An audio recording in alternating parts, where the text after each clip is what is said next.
আজকে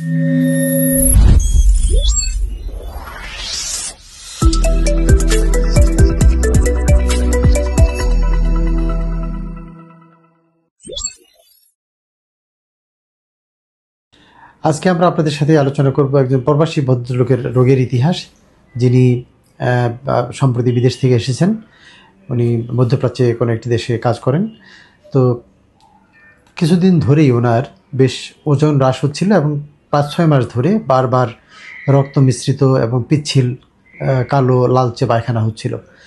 তো এই শারীরিক স্বাস্থ্যহীনতা এবং বারবার রক্ত পায়খানা হওয়ার কারণে উনি সম্প্রতি দেশে আসেন। দেশে এসে উনি ডাক্তারের শরণাপন্ন হন এবং আমাদের কাছে রেফার করা হয় কোলোনোস্কোপি করার জন্য।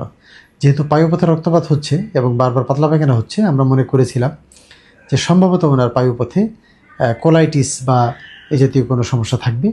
এবং আমরা কোলোনোস্কোপি করে দেখতে পাচ্ছি যে রেকটাম থেকে পুরো সিকাম পর্যন্ত পুরোটা কোলন জুড়ে এক্সটেন্সিভ আলসারেশন এবং মিউকোজাল ইডেমা আর ওনার অ্যাক্টিভ ব্লিডিং সেটিও আমরা দেখতে পাচ্ছি।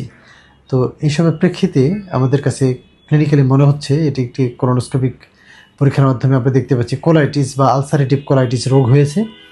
এই আলসারেটিভ কোলাইটিস রোগটি আমরা নিশ্চিত হওয়ার জন্য কোলোনোস্কোপির সাথে সাথে একটি বায়োপসিও করি। বায়োপসি আমরা গ্রহণ করলাম এবং বায়োপসির মাধ্যমে আমরা এ সম্পর্কে আরও নিশ্চিত হব। আর কোনো ইনফেক্টিভ কজ এটার কারণে এটা সুপার ইম্পোজ করেছে কিনা তার জন্য আমরা বায়োপসির মাধ্যমে জানার চেষ্টা করি। আমরা এর মাধ্যমেই রোগ নিশ্চিত হয়ে তার চিকিৎসা শুরু করলে আশা করা যায় উনি ভালো হয়ে যাবেন এবং স্বাভাবিক জীবনে ফিরতে পারবেন। আমরা ওনার জন্য সুস্বাস্থ্য এবং পূর্ণ সুস্থতা কামনা করছি। ধন্যবাদ সবাইকে আমাদের সাথে থাকার জন্য।